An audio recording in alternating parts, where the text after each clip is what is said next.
तर निशिकांत दुबे यांनी महाराष्ट्राचा अपमान केला अशी टीका खासदार शोभा बच्चाव यांनी केली आहे. त्यांच्याशी बातचीत केली आमच्या प्रतिनिधींनी.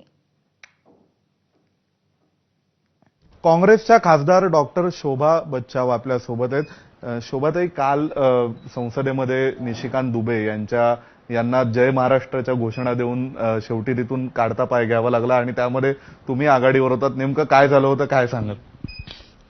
काल आम्ही सर्व खासदार महाराष्ट्रातले वर्षाताई गायकवाड, त्याचप्रमाणे खासदार आपल्या प्रतिभाताई धानोरकर आणि आपले महाराष्ट्रातले बाकी सगळे खासदार आम्ही होतो आणि आम्ही लॉबीमधून कॅन्टीनकडे जात होतो. तर तिकडून शशिकांत दुबे आले आणि त्यांना बघितल्यानंतर त्यांना आम्ही सगळ्यांनी घेराव घातला आणि तुम्ही मराठी माणसांच्या विरोधामध्ये असं कसं बोलू शकता, तर असं आम्ही त्यांना सांगितलं आणि घोषणा दिल्या जय महाराष्ट्र.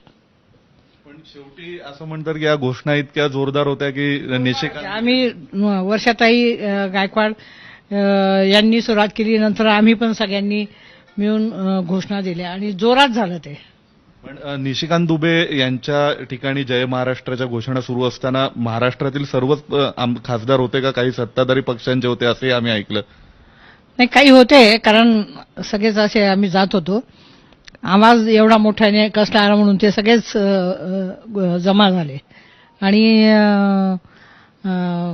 निशिकांत दुबे त्यांनी तिथून मग काढता पाय घेतला.